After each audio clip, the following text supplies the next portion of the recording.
The Ready, Set, Grow podcast is sponsored by Ag Expert, software designed for Canadian agriculture. Visit them today at agexpert.ca.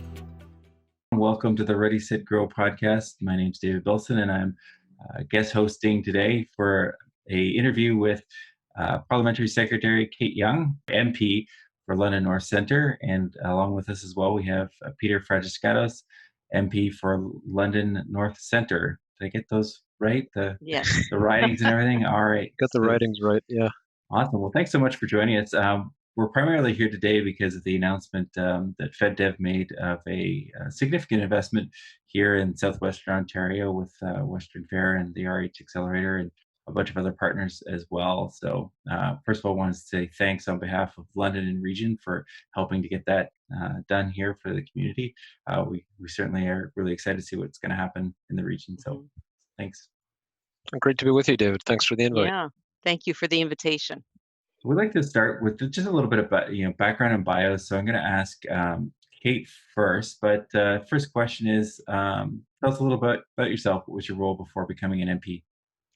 Well, thank you very much, David. I'm coming to politics a little later in life, so I had a career in the media for over 30 years. So I was in radio for 10 years and then went over to television for over 20 and was the anchor of the 6 o'clock news on what is now CTV.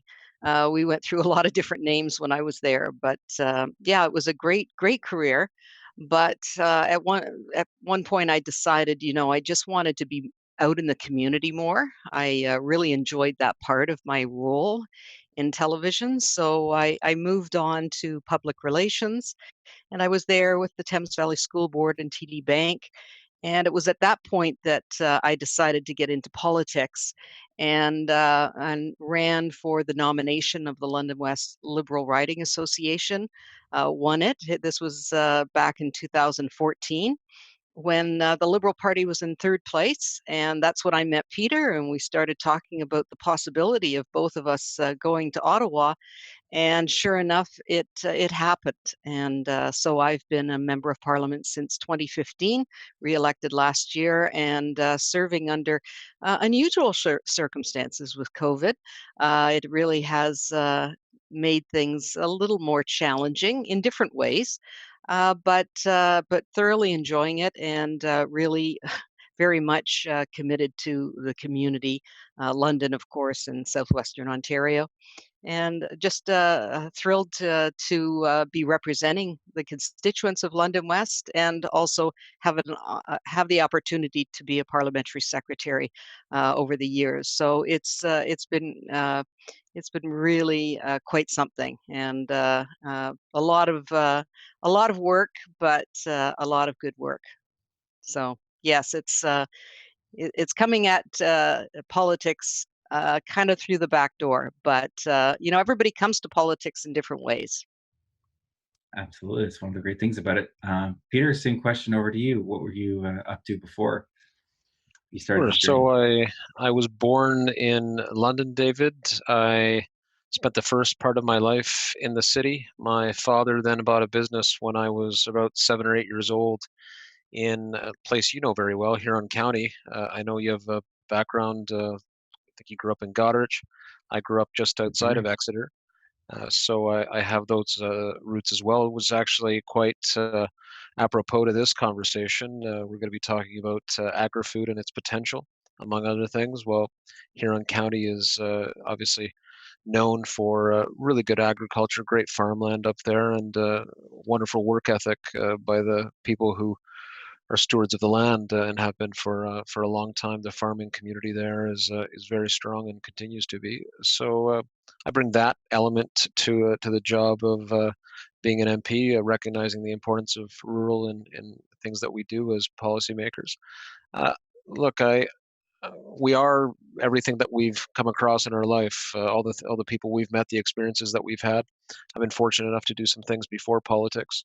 I taught for a number of years at Western University, wrote in the media as well, have a PhD in international relations from Cambridge University, and that informs my perspective too. Always interested not just in the domestic, but in the international as well, whether it's matters of international trade or international conflict and what Canada can do on that front. Worked on those issues over the years as an MP, and now serve on the Federal Finance Committee as well, where we've had an important role in responding to COVID-19 by recommending and offering insight on the various program design, or various policy design, I should say, with respect to the emergency programs that have been introduced. So, that gives you some background there, David, but, all MPs come at this job from a variety of different experiences. It was the case that the vast majority uh, of MPs at one time were lawyers. Nothing against lawyers. They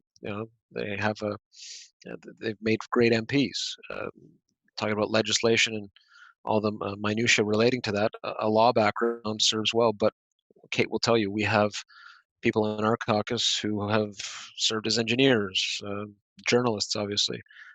Someone in my background, academia and teaching, and working as a media commentator. And there's lots of other examples in our caucus, people from the arts, from the sciences, from you name it. It makes for a better parliament, frankly, one that's more well-rounded. So that gives you an idea of my background, I think. And I think Kate may have answered this, but I'll give you the opportunity as well. Like, what really drew you into politics? And I'll throw it over to Peter first, maybe this time. What drew you into politics, Peter? Well, I've always believed that politics is where change happens. And thinking about back in 2015, the country, was relatively speaking, we were doing well, but could do much better. Particularly concerned about the hollowing out of the middle class. Prime Minister Trudeau, then leader of the Liberal Party, Justin Trudeau, put forward a number of ideas on that specific challenge, and I was taken, quite taken with the ideas that were being advanced. I thought that a number of the ideas that he was talking about would serve the southwestern Ontario region quite well, David.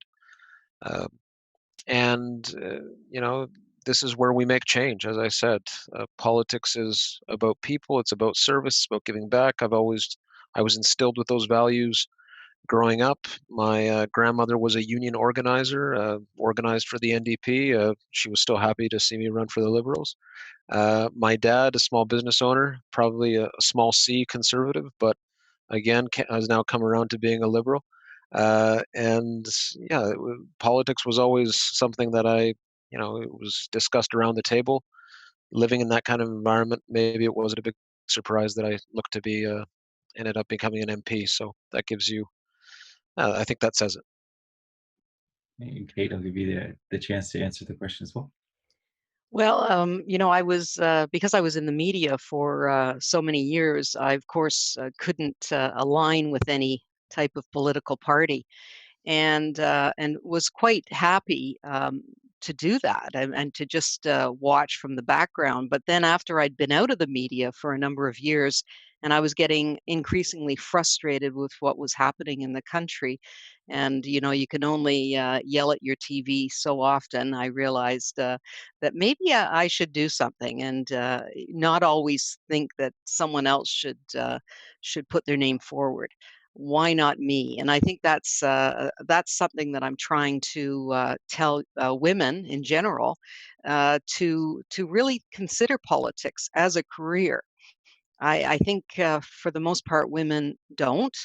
And I've heard that women have to be asked 7 times to get into politics, as opposed to 1 time for a man. I'm not sure that's really true, but I think it states the obvious is that for the most part, women don't think that they have whatever it takes to be a good politician. And we decided as a liberal party that we were going to do politics differently. And I think it's key to getting more women involved in politics. And so we continue. We've just reached 100 women in the House of Commons, and out of 338. we've still got a long way to go, but we are doing the most we can, and I'm so glad to serve as a woman, and I encourage other women to do as well, because it is quite an interesting line of work, and you get to know so many interesting people. I can say I've talked to numerous different people about trying to encourage them to go for politics, and my experience has been the guys have been like, "Yeah, I could totally do that," whereas the women need a little bit more nudging, maybe. And so, yeah, definitely, I would encourage and echo if you know of a strong woman leader that you want to run for politics, know that 7 people have to ask her, so you may as well be one. And if you know a strong male, I guess based on that statistic, you only have to ask once, but maybe spread the love around. So I want to give we're here to talk about food and agriculture in our region, and the recent announcement of FedDev investing 7.2 million to expand here in London, primarily at the Western Fair, but also regionally. I wanted to ask Kate, why is this announcement important for your government? Why is this initiative so important for the region?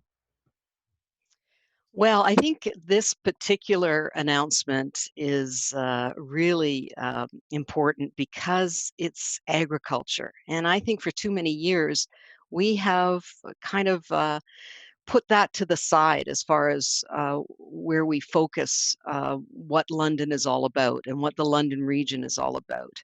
And we have talked about the manufacturing industry. We in London, business was always big, health was always an area that we were very proud of. And yet, over the years, I think we kind of put the agriculture sector aside and didn't give it the love that it needed. And that's why I was so pleased that the Western Fair Association, along with so many different partners, including Roundhouse, of course, our traction, and we have the London Economic Development Corporation, Fanshawe, and Western. The list goes on that have become a part of this $7.2 million grant given out by the FedDev Ontario. And certainly it really speaks to the future of building an agriculture sector in London. And not that we didn't have one before, I think we just weren't paying it as much attention as it needed to. And I think this is really a stepping stone to much bigger things for the agri sector. And I'm hoping that it will just be the start of seeing some really amazing ideas and innovation in this sector start, because we know that there are some wonderful ideas out there, and we're here as a government to support them. And so this is just one way that we were able to push the needle and make sure that the agri sector realized that our federal government was taking it very seriously. That's great, thanks. And then Peter, I'm going to ask you, why is this the right place for the federal government to make the this type of investment? And if you had anything else to add on to what Kate had to say there. Sure. Well, whether Londoners realize it or not, David, we are very well positioned. In fact, we have a head start. Now, you might consider it an odd statement, seeing as though London is such a large city, but just go a bit outside of London. We're surrounded by some of the best farmland in the country, period. And that is made us. It advantages us so well compared to other regions. It just makes sense, making agri-food a key focus. And we're seeing pivots in this direction. Very important ones that we've seen over the past few years include Dr. Oetker, the cakery, as well. You have, of course, Maple Leaf. When it's all said and done, 1,600 people will be working there. It speaks to the potential of this region finally being realized. But those are larger operations. We also have, if we're going to talk about harnessing the power of agri-food and agriculture more generally, then let's look to helping small scale business owners as well, who I think can really benefit under the model that's being championed here. The incubator model does very well with projects like this. I think it's a nice way to create partnerships between organizations like yours, for example, and producers, and those with the business ideas in between.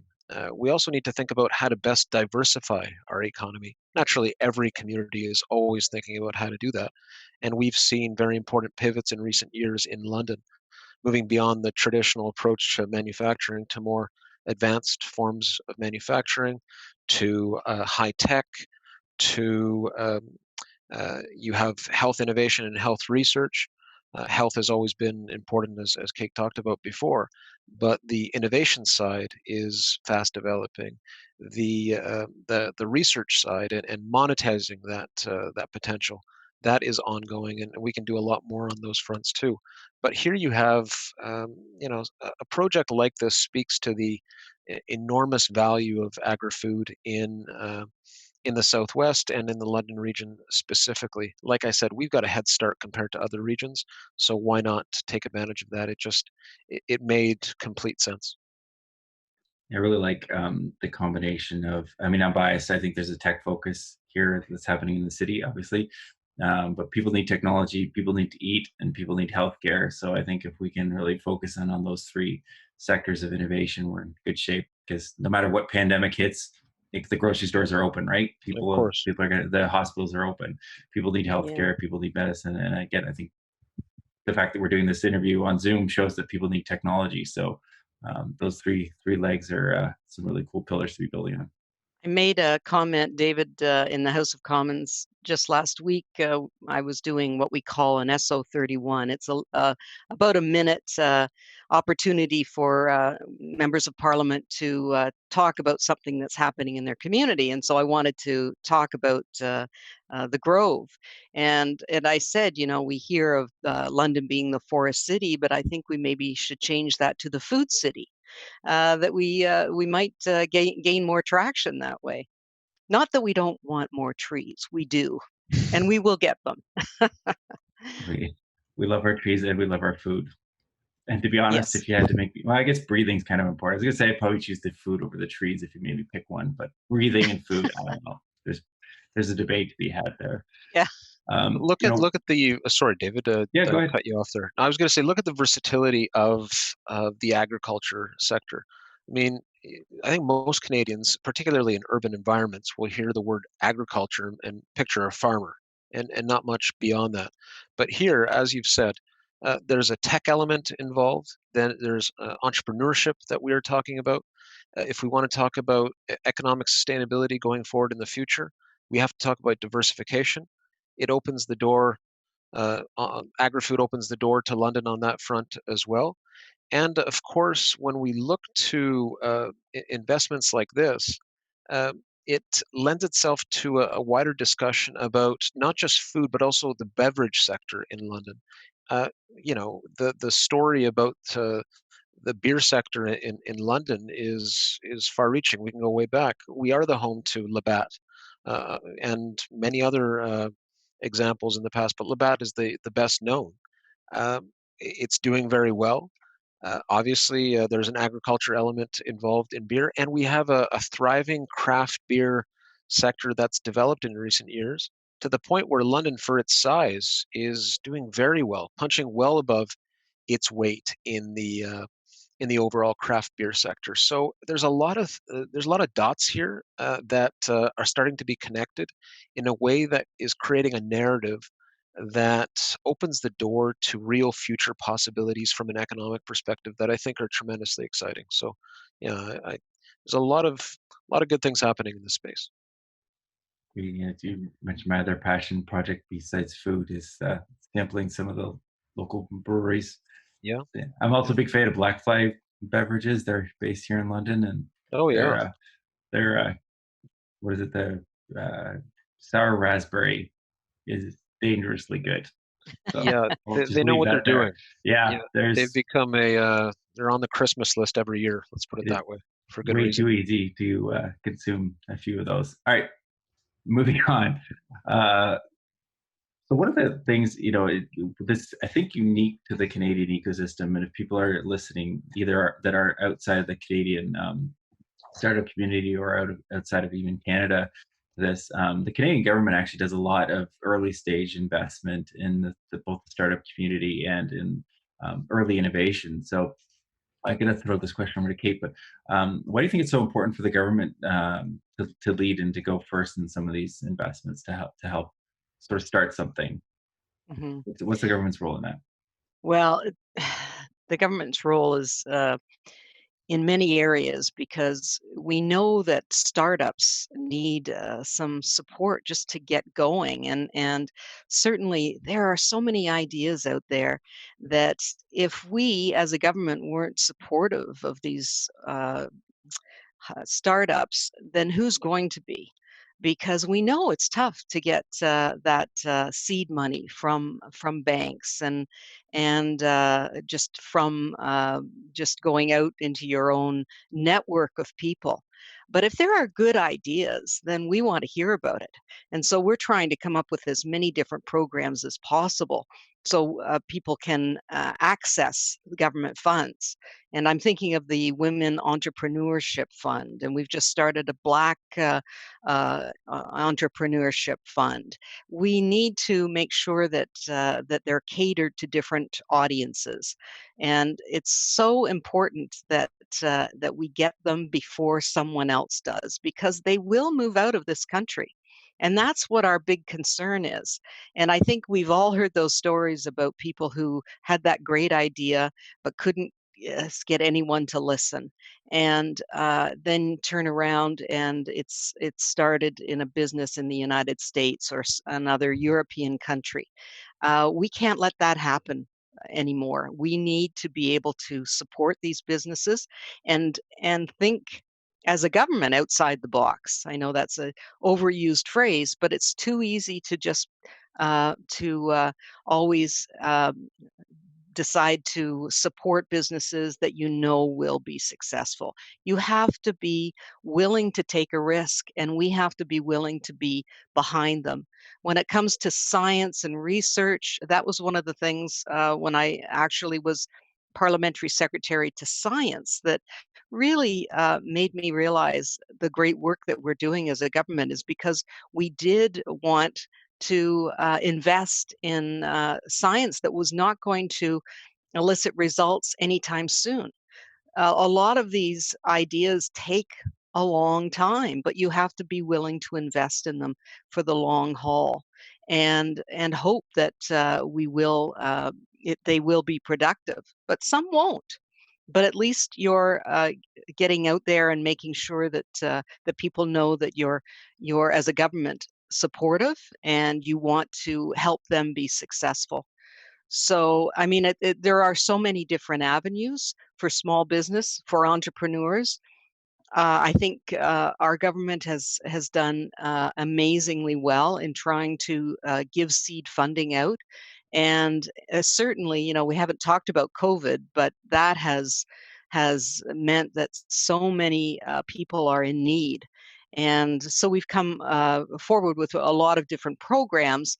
But what we're really worried about now is that some of these great ideas will get lost, and so we have to make sure that we're keeping our ears and eyes open and looking for potential and making sure that ideas and entrepreneurs know that we're supportive and continue to be, even during these difficult times. I know you guys have a tight schedule, a hard stop coming up. So I like to kind of wrap up my interviews with a question of, is there anything I should have asked you about but didn't? You're highly respected in the community for good reason, David. You know what you're talking about. I think you touched all the bases. Actually, it's not really anything you missed, but I would be interested to hear from you where you see this really interesting and, for the time being, and correct me if I'm wrong, but it appears to be a unique partnership between the tech sector and the agri-food sector.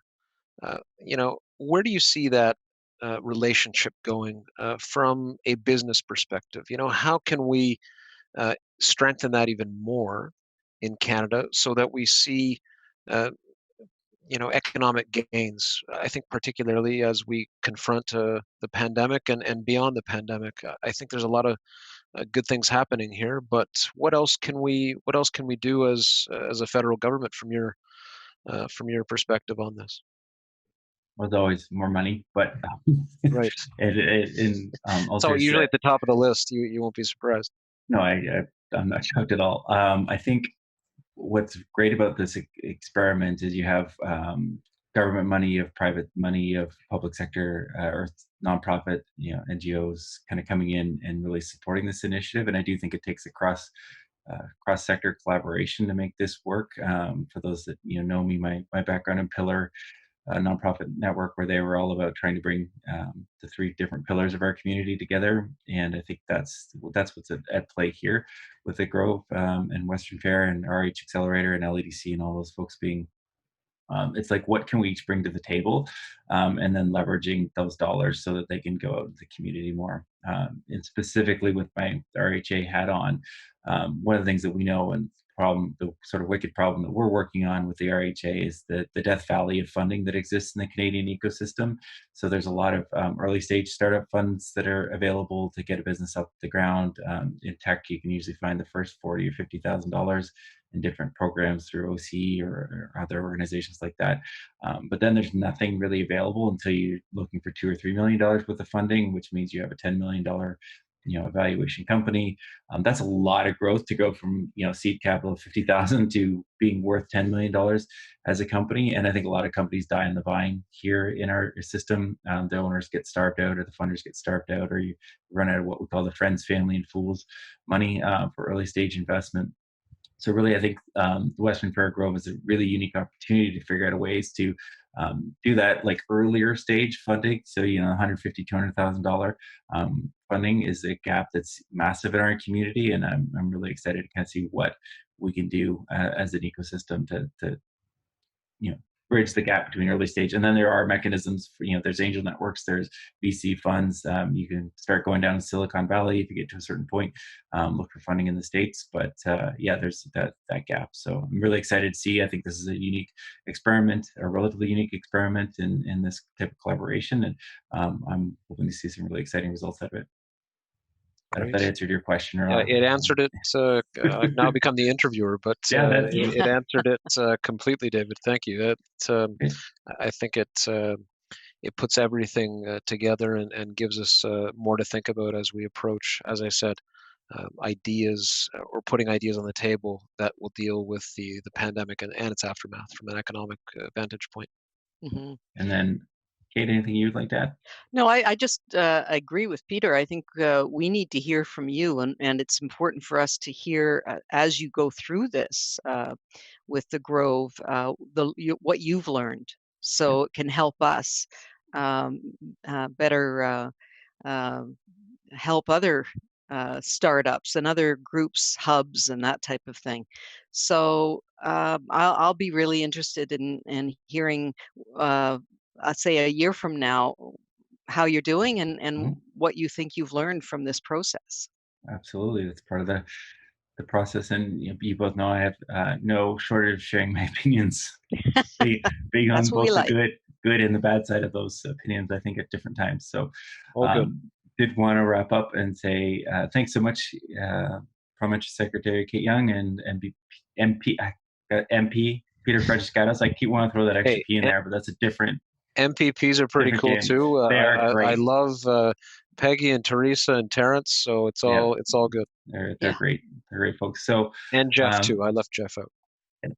They're all great. We're actually really blessed with our local representation here in London. There's not a single bad MP or MPP that I know of. So thank you for being part of that group, and really thank you for taking the time. And that'll conclude the interview. Thanks so much. Thanks so much, David.